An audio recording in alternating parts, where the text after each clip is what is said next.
부모님과의 그런 그 애착을 형성해야 되는 그런 기본적인 그 신뢰감 형성에 아주 기본적인 이 중요한 때에 어떻게 그 선생님과 그런 그 관계를 맺으면서 클 수 있을 것인가 하는 것은 아주 중요한 그 문제라고 생각이 드는데요. 네. 저는 그 점을 그렇게 생각합니다.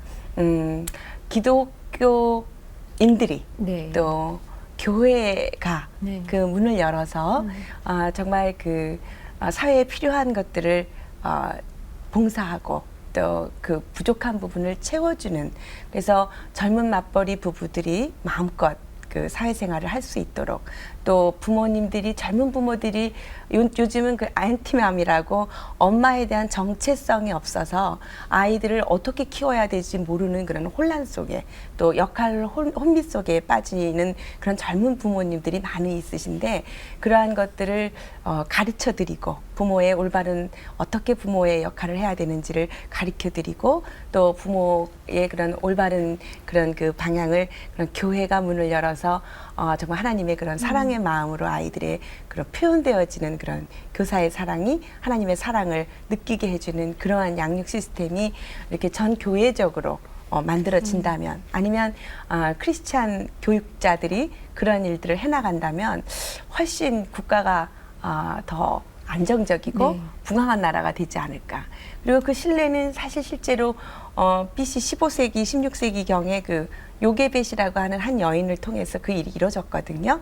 그 애굽 왕이 왕을 남자 아이들을 낳으면 죽이라고 명했지만 그 안에 있는 그 준수한 하나님의 형상을 바라보고 믿음을 잃지 않고 자녀를 숨기고 양육하고 데려다가 젖을 먹이면서 말씀으로 양육했을 때 정말 이스라엘의 엄청난 그 지도자가 나올 수 있었던 것처럼, 우리가 이 시대에 많은 여러 가지 어려움들이 젊은 부모들로 하여금, 또 이 시대의 부모들로 하여금 출산의 문제나 여러 가지 양육의 문제를 힘들어하게 하는 그런 고백이 절로 나오게 하지만, 믿음을 갖고 하나님께서는 오늘날에도 생육하고 번성하고 땅에 충만하라고 말씀하시지 않습니까?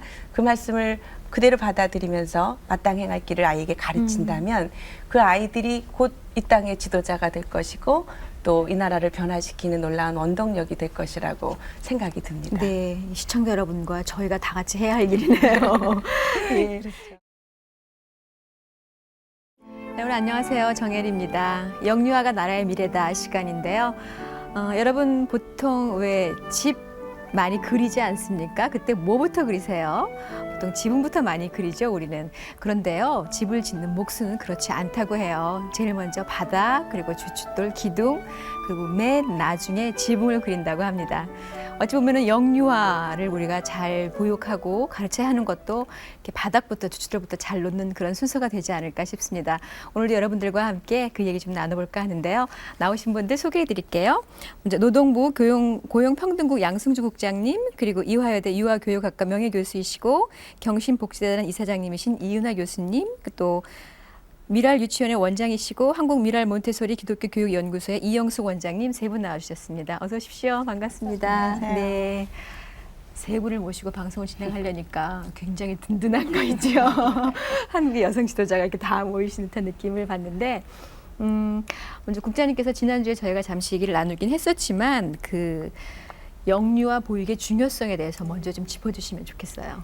그러니까 저출산 고령화 사회가 되면서 사람 한 사람의 역할이 매우 중요도가 높아졌고요. 그런 측면에서 우리 사회가 낳은 영유아를 좋은 사람으로 키워내는 것, 이것이 어느 때보다도 중요한 과제가 됐습니다. 아울러서 또 우리 한국 경제가 지속적으로 발전하기 위해서는 여성의 사회 참여 확대가 반드시 필요하고요. 네. 또 사회 참여 확대를 위해서는 영유아 보육이 절실하게 요구되는 과제입니다. 그래서 전반적으로 우리 사회에 좋은 사람으로 키워내는 것이 가장 중요한 과제이면서, 또 여성들의 사회 참여 확대를 위해서도 영유아 보육이 매우 중요한 우리 사회의 과제가 됐다라는 점으로 요약할 수 있을 것 같습니다. 네.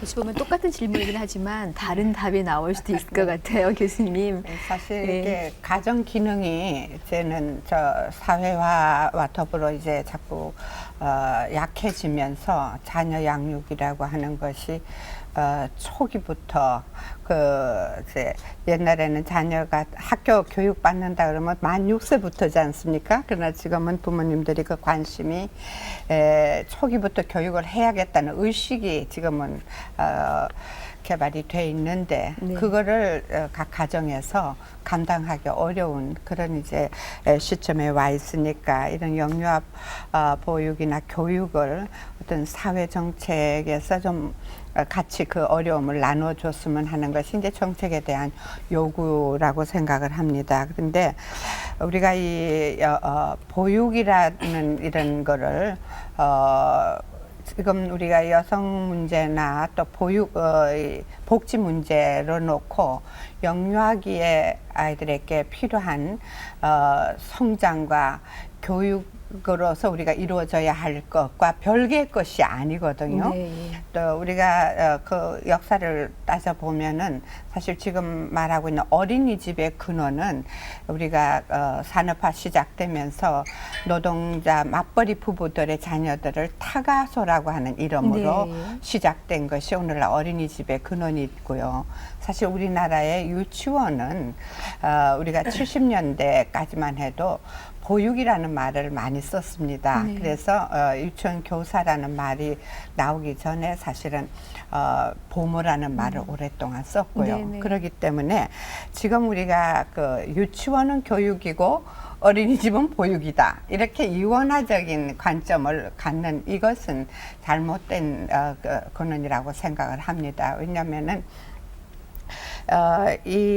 왜 유치원에서 보육이라고 하는 이름이 없어졌느냐 하면은 영유아의 발달 이론이라든가 또 그 아이들을 지도하는 지도 내용에 대한 이론적인 체계가 발달해 가면서 네.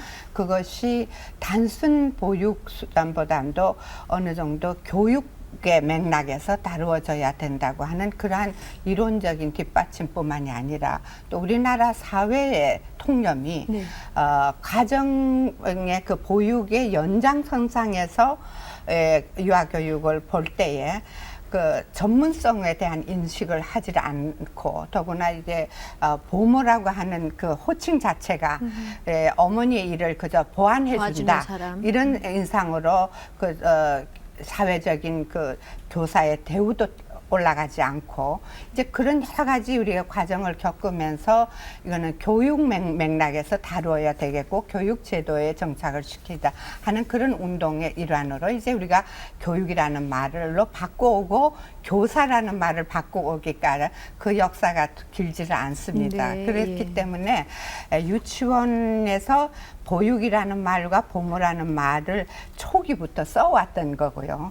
그리고 또 그 당시에는 초기에는 유치원 교육의 내용이 지금같이 많이 이론이나 내용이 발달되기 전이기 때문에 상당히 보육 기능이 많이 많이 봐주는 쪽으로.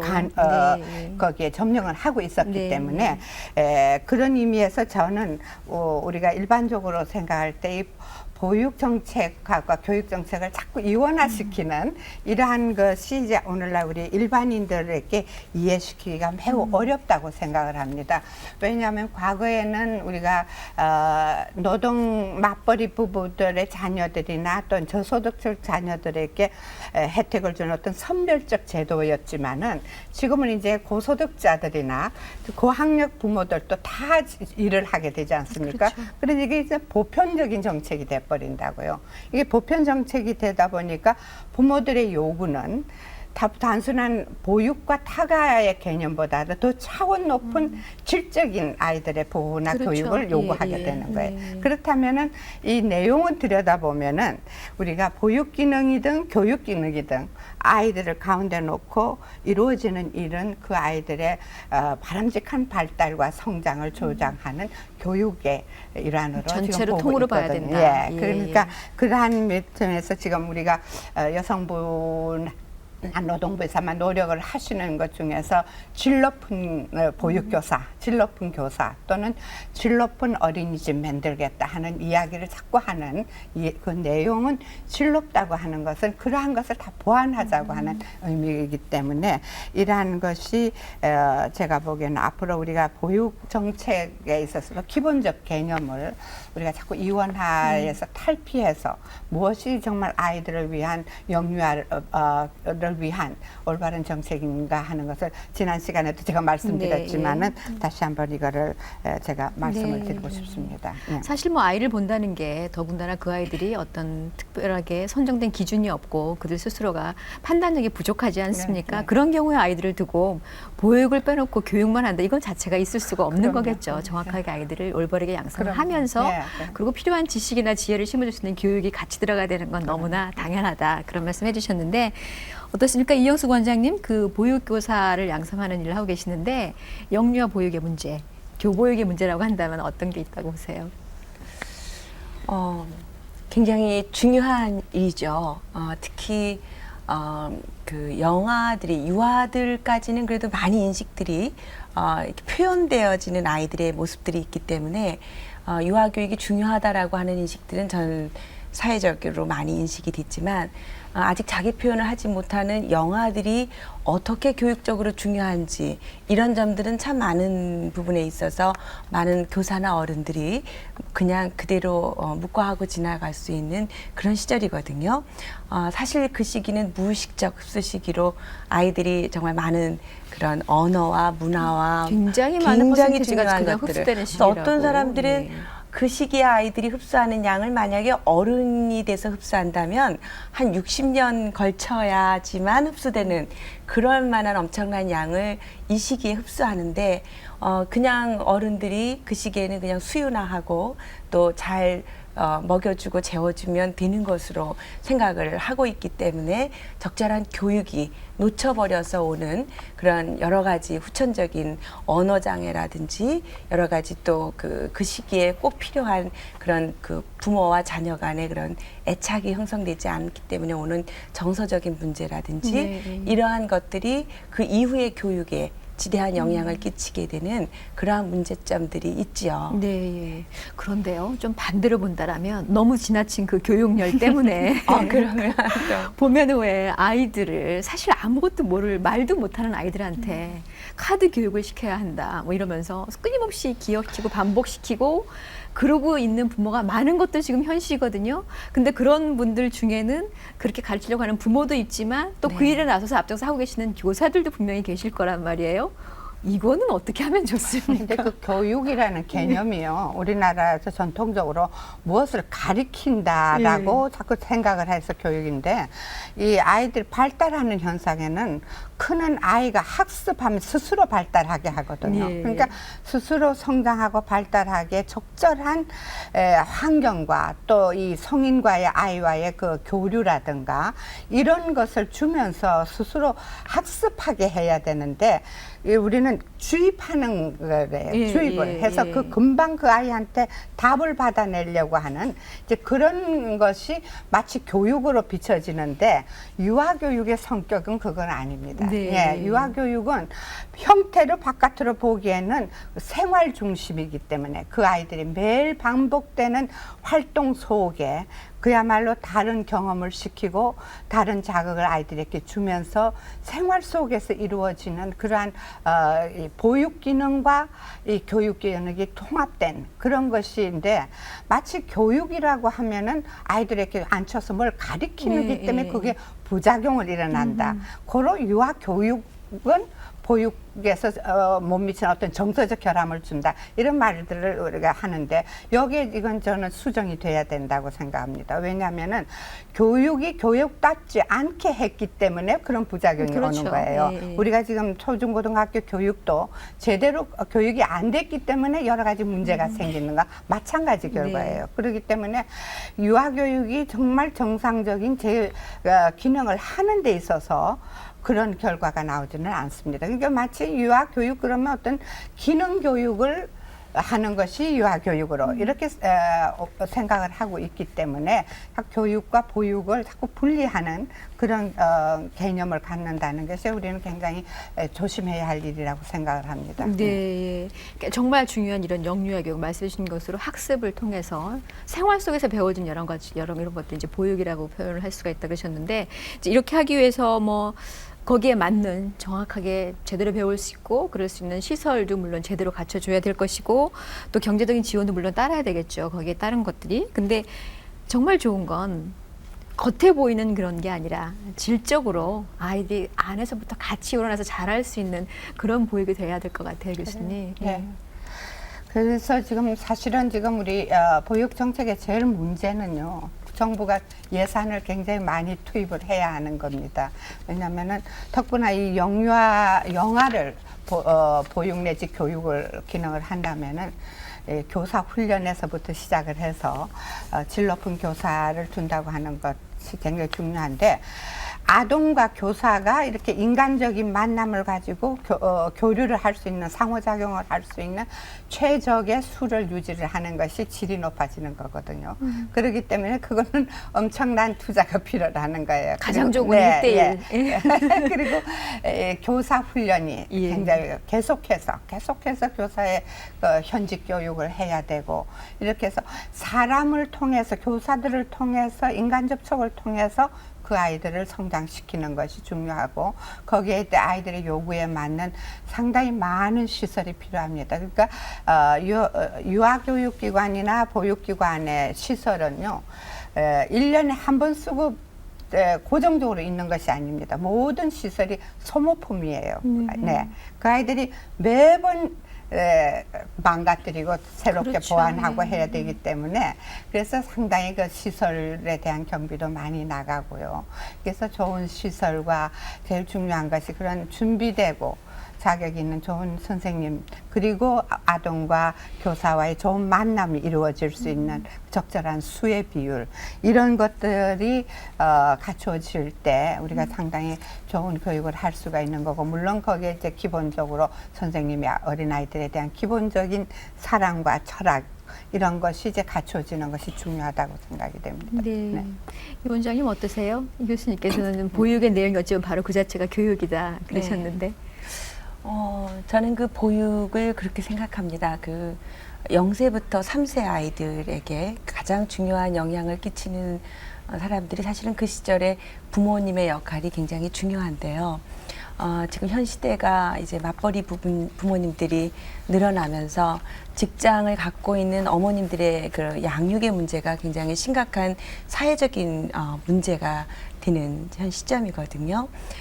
그러다 보니까 점점 양육에 대한 문제가 너무 심각해지다 보니까 그런 그 여러 가지 가정적인 문제 또 그 자녀 양육의 어려움 이런 것들이 점점 기혼 여성의 그런 출산율에 대한 욕구가 점점 떨어지게 되고 그런 그 국가적인 문제들이 이제 계속 국가의 경쟁력을 낮춰지게 되는 그런 미래를 바라보는 두려움들이 지금 이제 계속 대두되고 있는데요. 맞벌이 하고 있는 부모님이 편안하게 자녀 양육의 문제를 해결할 수 있는 국가적인 시스템 이것은 반드시 필요한 것이라고 생각이 들고요. 또 전문적인 0, 3세 교육이 지금 현 교육의 실태에서도 참 많이 부족한 상태이거든요. 구체적으로 0, 3세 아이들을 어떻게 가르칠 것이고 또 어떤 환경을 주어야 네. 가정과 아주 그 동떨어지지 않는. 않으면서도 편안하고 안락하게 그 자녀들이 정말 잘 자랄 수 있을 것인가. 또 어떻게 그 부모님과의 그런 그 애착을 형성해야 되는 그런 기본적인 그 신뢰감 형성의 아주 기본적인 이 중요한 때에 어떻게 그 선생님과 그런 그 관계를 맺으면서 클 수 있을 것인가 하는 것은 아주 중요한 그 문제라고 생각이 드는데요. 네. 저는 그 점을 그렇게 생각합니다. 기독교인들이 네. 또 교회가 네. 그 문을 열어서 정말 그 사회에 필요한 것들을 봉사하고 또 그 부족한 부분을 채워주는 그래서 젊은 맞벌이 부부들이 마음껏 그 사회생활을 할 수 있도록 또 부모님들이 젊은 부모들이 요즘은 그 안티맘이라고 엄마에 대한 정체성이 없어서 아이들을 어떻게 키워야 될지 모르는 그런 혼란 속에 또 역할 혼미 속에 빠지는 그런 젊은 부모님들이 많이 있으신데 그러한 것들을 가르쳐 드리고 부모의 올바른 어떻게 부모의 역할을 해야 되는지를 가르쳐 드리고 또 부모의 그런 올바른 그런 그 방향을 그런 교회가 문을 열어서 정말 하나님의 그런 사랑의 마음으로 아이들의 그런 표현되어지는 그런 교사의 사랑이 하나님의 사랑을 느끼게 해주는 그러한 양육 시스템이 이렇게 전 교회적으로 만들어진다면 아니면 크리스찬 교육자들이 그런 일들을 해나간다면 훨씬 국가가 더 안정적이고 네. 풍성한 나라가 되지 않을까. 그리고 그 신뢰는 사실 실제로 BC 15세기, 16세기 경에 그 요게벳이라고 하는 한 여인을 통해서 그 일이 이루어졌거든요. 그 애굽 왕이 왕을 남자 아이들을 낳으면 죽이라고 명했지만 그 안에 있는 그 준수한 하나님의 형상을 바라보고 믿음을 잃지 않고 자녀를 숨기고 양육하고 데려다가 젖을 먹이면서 말씀으로 양육했을 때 정말 이스라엘의 그 엄청난 그 지도자가 나올 수 있었던 것처럼 우리가 이 시대에 많은 여러 가지 어려움들이 젊은 부모들로 하여금 또 이 시대의 부모들로 하여금 출산의 문제나 여러 가지 양육의 문제를 힘들어하게 하는 그런 고백이 절로 나오게 하지만 믿음을 갖고 하나님께서는 오늘날에도 생육하고 번성하고 땅에 충만하라고 말씀하시지 않습니까? 그 말씀을 그대로 받아들이면서 마땅히 행할 길을 아이에게 가르친다면 그 아이들이 곧 이 땅의 지도자가 될 것이고 또 이 나라를 변화시키는 놀라운 원동력이 될 것이라고 생각이 듭니다. 네, 시청자 여러분과 저희가 다 같이 해야 할 일이네요. 예, 그렇죠. 그 이제 두 분 다 그 질 좋은 보육 교사의 양성에 대해서 말씀을 해주셨거든요. 근데 이쯤 되면 거의 이제 이쪽으로 넘어갈 것 같아요, 국장님. 그런 거에 대해서는 어떻게 정부의 지원책이 좀 마련되어 있는지요? 예, 저는 좀 그 질문에 대한 답은 좀 예, 미루고요. 예. 그런 생각을 많이 해봐요. 그러니까 우리 사회에 지금 할머니 때로는 네. 할아버지들이 자기 손자녀를 보는 경우도 적지 않습니다. 많죠. 그렇죠? 학교에 무슨 모임날 가보면 많이들 많이들 오세요. 오시잖아요. 근데 그것도 참 사회적으로 권장하고 지지해야 될 일이라고 생각해요. 그러니까 저희 윗세대만 하더라도 저희 어머님 말씀이 그 이제 아이를 낳았을 때 뭐 밭일하랴 가사일하랴 나는 아이를 보지도 못했고 언니가 동생 키우고 뭐 이런 식도 많았죠. 그렇죠. 네. 시어머니께서 네. 이제 주로 할머니에 의해서 손주가 길러지고 지금 이 시대의 그 양육 환경이 과거에도 마찬가지였어요. 과거에도 논일하라 밭일하랴 뭐 이런 것 때문에 여성들보다는 시어머니, 그러니까 할머니 손에서 키워진 아이들이 많았고 지금도 또 적지 않은 이제 할머니, 할아버지 또는 가족, 친지에 의해서 아이들이 길러지고 있어서 그분들의 그런 이렇게 훌륭한 노동이 사회적으로 좀 인정받는 일도 중요하다고 봐요. 그래서 질 좋은 보육교사 못지않게 우리 할아버지 할머니들이 큰 일을 하고 계시고 있고 네. 또 그러한 일들이 사회적으로 좀 어떻게 보상받는 이런 제도를 만들고 싶은 개인적인 희망도 네. 있습니다. 그런데요, 네. 거기에 잠깐 이제 얘기를 보태자면 보통 젊은 이제 친구들이 네. 그런 할머니 할아버지 무조건 오냐 받아만 준다. 네. 버릇이 없어진다. 네. 때로는 아이들이 이 시대의 사람들이 요구하는 것들을 이 어른들은 교육해 줄 수 없다. 그러니까 단지 눈에 보이는 아까 네. 교수님 말씀해 주신 것처럼 교육이라고 보여졌던 잘못 그 인식된 교육에 대해서만 좀 집착을 해서 네. 그 많은 것들을 놓치고 있는 것도 현실인 것 같아요. 예. 예. 그래서 그 가족 안에서 할머니가 그 아이들 양육에 개입한다는 거는 그 엄마하고 의견 충돌도 있고 네. 엄마가 그 할머니한테 아이를 정말 내맡길 수 없는 그런 뭐 인간관계도 있을 수도 있고 이런 문제이기 때문에 이제 노령화 사회를 보고 저도 이제 YWCA에서 제가 이런 것도 제안도 했습니다마는 아주 나이가 많으셔서 힘이 없는 분들은 아이들 말고.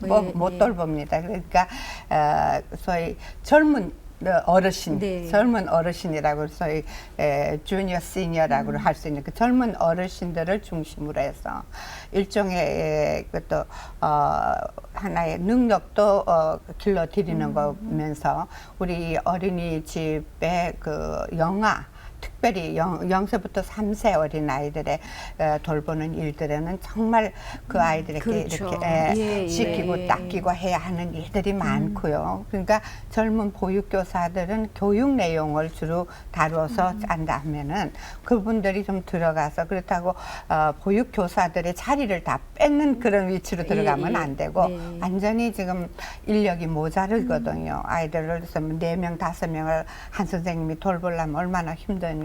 그래서 그런 이 조금 젊은 노인의 어떤 그 능력과 사회 인력을 좀, 능력을 네. 사회화로 네. 돌리는 그런 걸 제가 제안을 해서 지금 예. 그런 프로그램들을 또 진행하는 것도 있습니다. 네, 그래서 예. 그거를 이제 사회적으로 노동부에서라도 어떤 라이센스를 드리고 거기에 어떤 그것이 봉사하면 봉사하고 난 어떤 결과에 대해서 사회적 보상을 드리고 네, 하는 예. 이제 그렇게 될 때 그 노년기를 좀 뜻있게 보내고 양쪽이 좋은 윈윈이 그래서 되겠어요. 예, 네. 아이들은 우리가 많이 이야기합니다만은 지역 사회 속에서 커야 되거든요. 그러니까 아이들을 지역 사회 안에서 키운다. 근데 내 가정별로 해결하라면은 그건 참 어려워요. 그리고 네. 할머니들이 또 그걸 다 감당하기도 어려우시고요. 네, 그래서 그런 방향으로 이걸 발전시키는 것이 바람직하지 않나 저는 그런 생각을 하고 이런 것 정도는 정말 우리 믿음의 그 어머니들이 정말 솔선해서 내 자녀 외에 지역사회 아이들을 돌보는 일을 우리가 하게 되죠. 우리가 이제 교회 생활을 하다 보면 너무 교회 안의 일에 우리가 집착하고 있는데 이제 이런 능력을 가지고 교회 밖의 일로 우리가 끌어들이기보다 또 나가는 일도 네. 우리가 서슴지 않게 할 수 있는 것이 바람직하지 않을까 그런 생각을 네. 해봅니다. 네. 다시 정책 지원 쪽으로. 도망가고 싶어요.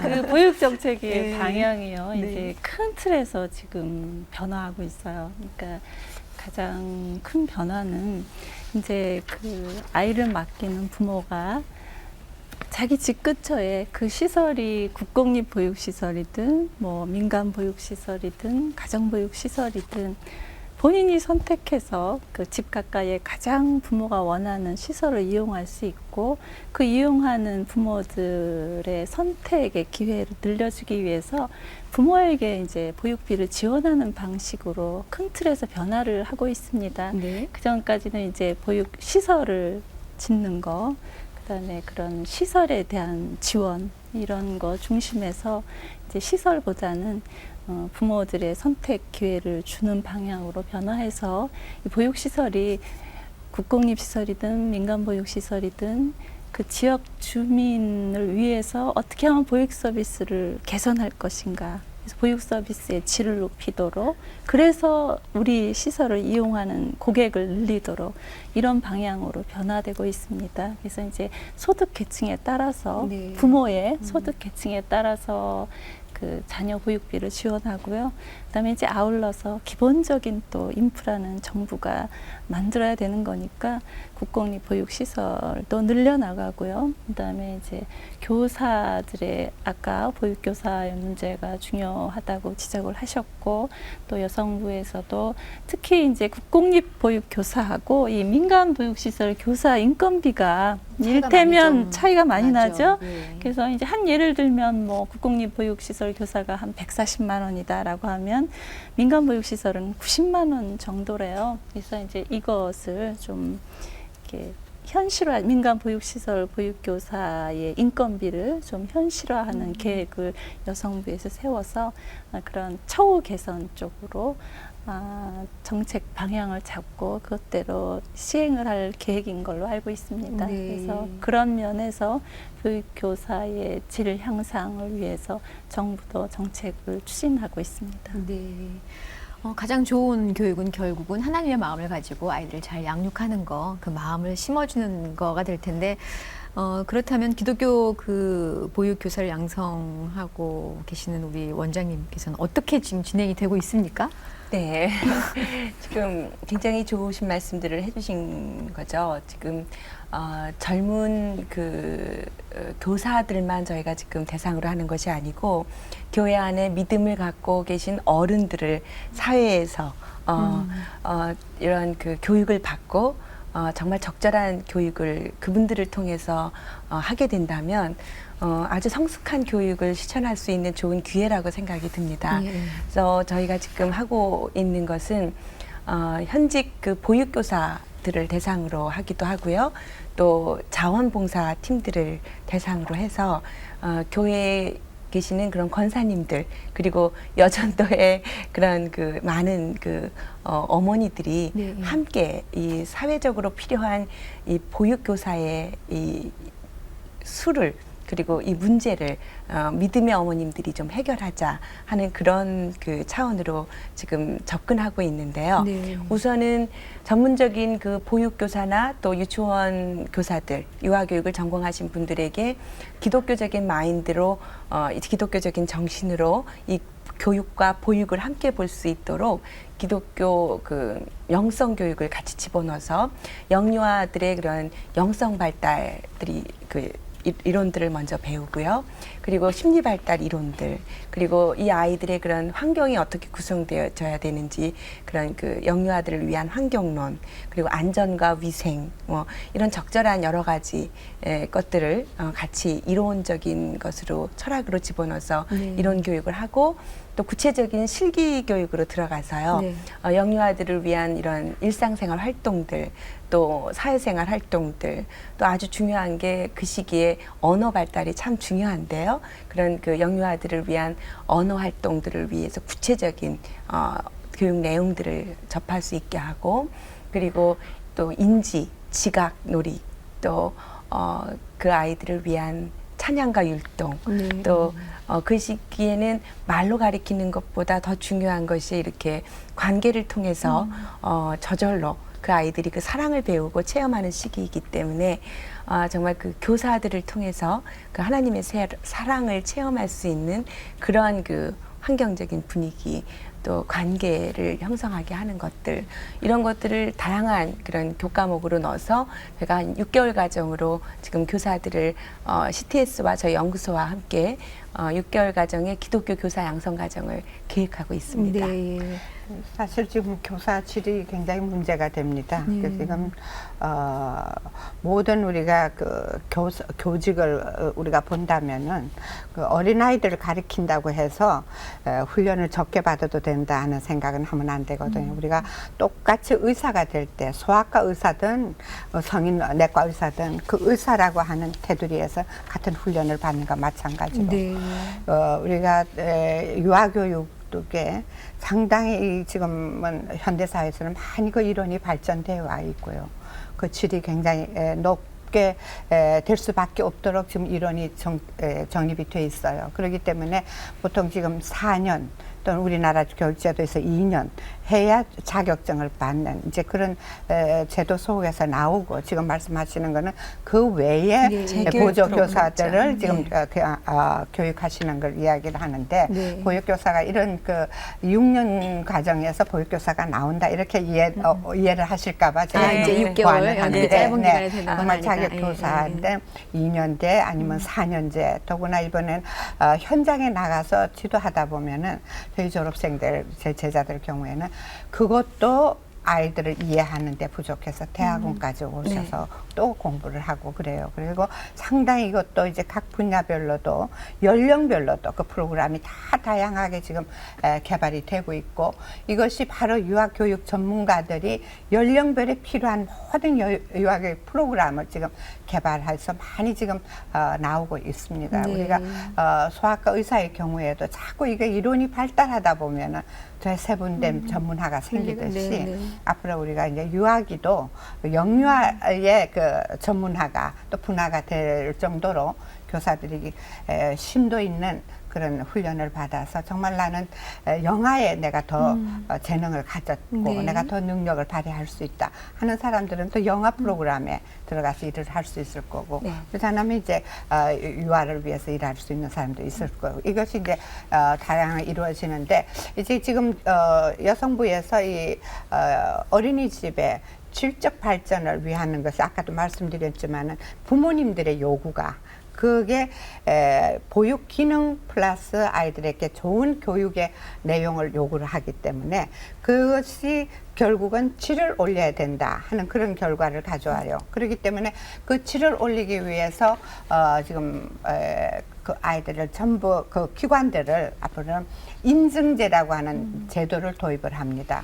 그 인증제 도입을 하는 그 과정에서 인증제 기준이라고 하는 것은 내용을 들여다보면은 교육과 보육이 이원화될 수가 없는 내용입니다. 네. 예, 그것이 계속 강조해 주신 합쳐졌을 때, 것처럼. 그것이 네. 통합되었을 때 인증제 수준을 높일 수가 인증제에 우리가 도달할 수가 있게 돼 있어요. 이런 부분을 우리가 안다면은 이 전문 교사 양성에 있어서 상당한 힘을 기울여야 된다고 봅니다. 교육은 네. 바로 교사의 손에서 이루어지기 때문에 그렇죠, 그런 그렇죠. 것을 우리가 유념을 해야 됩니다. 그래요. 교사는 의사들이 아이를 다룬다고 해서 소아과 의사라고 해서 조금만 공부를 해야 되는 게 아닌 것처럼 정말 똑같이 많은 교육을 받고 공부를 해야 아이들 교육도 이루어진다. 이 말씀 굉장히 가슴에 와닿는데 그래요. 보통 우리 그런 얘기 하죠. 왜 아이들 잘하는 것만큼 우리들이 이렇게 빡빡빡 지나간다면 정말 어른들은 너무나 많이 변할 텐데 우리 어른들은 그거에 비하면 참 안 늙는다라고 얘기를 할 정도로 아이들의 성장이 굉장히 빠릅니다. 근데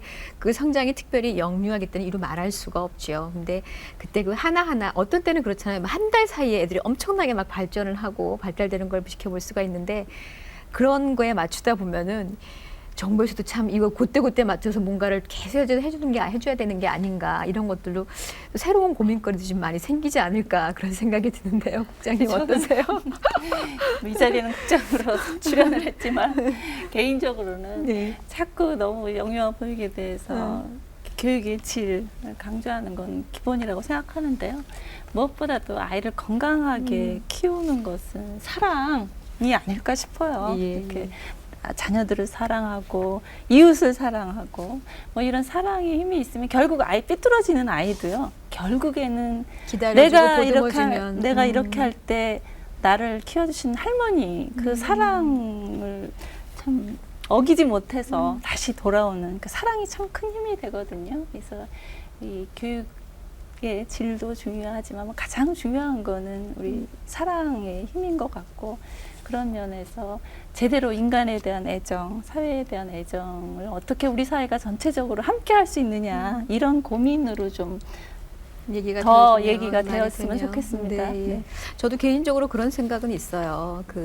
굉장히 많은 질적인 교육을 받는 교사들도 아주 필요하지만 그 자체가 저는 직업만으로 되지 않았으면 좋겠다. 나는 많은 걸 받았으니까 이거 가르치는 게 우리가 흔히 얘기하는 그 직업관 있잖아요. 프로 아주 중요하죠. 근데 그것만이 아니고 정말 특별히 아이들과 함께 하시는 분들은 뭐 국장님 말씀해 주신 거나 두 분 다 말씀해 주신 거나 똑같이 기본적인 사랑은 아주 전제되어 있고 거기에 좀 더 플러스로 이런 것들을 많이 좀 부어줄 수 있는 정말 스펀지처럼 받아들이는 아이들이잖아요. 그 안에 줄 수 있는 그런 것들이 교육이 돼야 되겠다 싶은 생각이 드는데 어떠세요? 계속 얘기가 나오는 게 그거예요. 기독교인들이 해야 한다. 하나님의 사랑으로 실천을 해야 한다. 교회가 해야 한다. 이런 얘기도 있는데 기독교 텔레비전 영유아가 나라의 미래다. 이 함께 하시는 분들에게 좀 하실 말씀 있으면 이렇게 한마디씩 하셨으면 좋겠어요. 예. 어르신부터 하실까요? 부모님들 앞으로 기독교 텔레비전에서 계속 우리 아이들을 어떻게 양육하는 것이 바람직한가 하는 그런 프로그램들이 계속 나갈 거고 또 그거를 위한 하나의 큰 프로젝트가 앞으로 진행이 될 텐데 제가 바라기는 계속해서 정말 좋은 현장들 제대로 하고 있는 그런 교사들의 모습이나 좋은 현장 또는 정말 우리가 본보일 만한 부모님들의 사례 이런 것들이 앞으로 좀 많이 수집이 돼서 네, 그런 예. 것들을 우리 어떤 분들에게 알려주시는 그런 기능을 우리 텔레비전에서 했으면 하는 바람입니다. 네, 서로 같이 여러분께서도 지금 교수님 말씀해 주신 것처럼 정말 이렇게 아이를 키우는데 너무 좋아하는 것들이 있다면 저에게 연락을 주십시오. 좀 같이 나누고 같이 배우는 시간이 됐으면 좋겠습니다. 네, 이영숙 원장님. 저는 교육을 한마디로 교육이 무엇이라고 정의할 수 있을까 하고 생각한다면요. 교육은 지혜의 근본 되시고 지식의 근본 되시는 하나님을 알게 하고 하나님을 경외하는 것만큼 더 큰 교육의 목표가 없다고 생각이 듭니다. 그런 의미에서 지금 현재 현대의 교육이 너무 하나님의 위치를 뺏고 하나님 자리에 그 인본주의적인 그리고 인간이 그 올라가 있는 그 위치가 좀 재정리돼서 아이들에게 어렸을 때부터 하나님을 그 알게 하는 교육이 일어났으면 좋겠어요. 그래서 그런 의미에서 CTS가 어렸을 때부터 그 아주 어린 아이였을 때부터 자연스럽게 하나님의 사랑을 알아갈 수 있는 그런 일들을 우리 부모님들이 하게 되고 우리 교회들이 하게 되고 우리 교사들이 할 수 있는 그런 일의 시발점을 CTS가 했으면 좋겠다라는 생각이 들고요. 저는 그 교사란 마치 하나님의 사랑을 그 큰 하나님의 사랑을 알 수 없었는데 예수님이 이 땅에 오셔서 그 하나님의 사랑을 보여줌으로써 우리가 하나님을 그분을 통해서 알 수 있었던 것처럼 교사란 많은 지식보다 아이들 앞에 그 하나님이 어떤 분인지를 이렇게 보여주는 통로라고 생각이 들거든요. 그래서 전문가적인 그런 그 교육을 많이 받은 전공을 한 선생님도 중요하고 또 그 선생님들이 또 하나님의 마음을 회복해서 이 땅에 정말 미래의 지도자들을 양육하는 그런 일들에 우리가 사명으로 쓰여진다면 좀 지금 참 복잡하고 여러 가지 나라의 문제나 또 전 세계의 그런 어려움들이 많이 있지만 그러나 그 하나님의 마음이 회복되는 그런 일에 우리 그 영유아들이 쓰임받고 또 그들을 양육하는 우리 어른들이 쓰임받는 그런 영광스러운 일에 우리가 다 동참하게 되는 놀라운 일의 시작이라고 생각이 듭니다. 네. 그런 의미에서 영유아가 나라의 미래다라는 말씀은 100% 동감하고요. 그리고 이 세상의 미래가 정말 그들 손에 있다는 것을 다시 한번 공감하게 됩니다. 100번 강조해도 네, 넘치면- 부족함이 없죠. 네. 예, 불쑥 갑자기 생각나는 그 예전에 한 사건, 제가 텔레비전에서 접했던 그런 사건이 있는데요. 여러분 기억나실지 모르겠습니다. 그 아이들이, 동네 아이들이 이제 놀다가 물에 아이가 빠졌는데 허우적거리고 나오는데 그냥 거기다 이렇게 널빤지를 깔고 못 나오게 그냥 덮었다. 아주 정말 끔찍해. 저는 너무나 충격을 받았던 그런 사건이었거든요.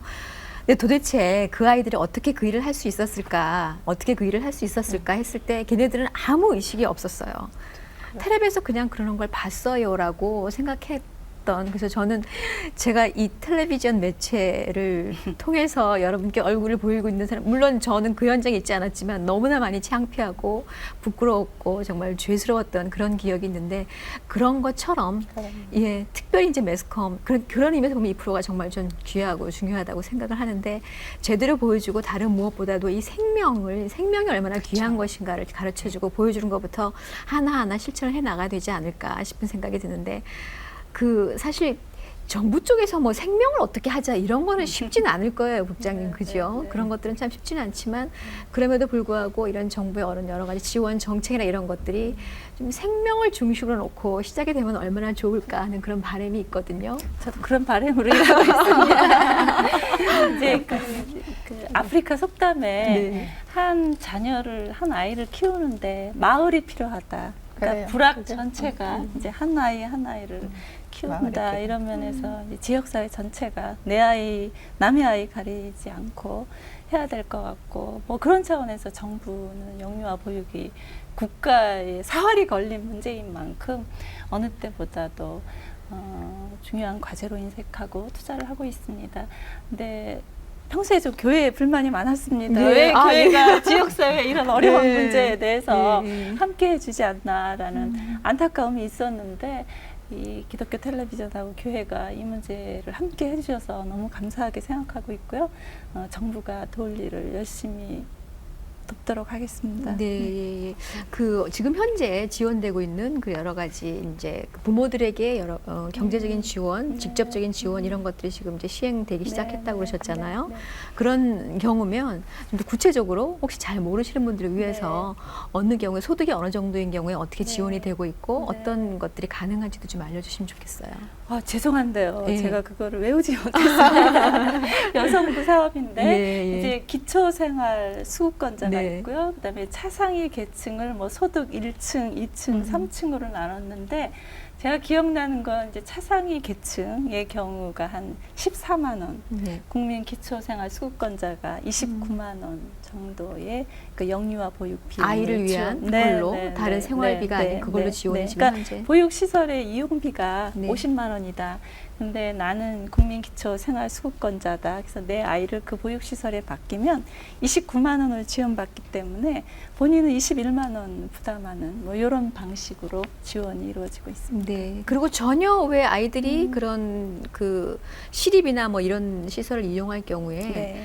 보육비 전체를 지원받는 그런 경우도 많이 있죠. 예, 예. 전액 그 면제받는 경우도 있고요. 네. 이제 차상위 계층, 그러니까 네. 완전히 100% 아니지만 그러니까 그런 지원을 받는 계층을 확대했다는 거죠. 그래서 07년도에는 소득 계층에 상관없이 정부로부터 예. 보육비를 보육시설을 이용하면 보육비를 지원받고 있습니다. 아, 네. 지원받게 될 예정입니다. 다 네, 네. 07년이면 2년 남았네요. 국가 경제가 발전되면 그래요. 그게 발전되면 뭐 네. 되고 아니면 다른 것들이 또 경제가 어려워지면 그거 좀 뒤로 미루자.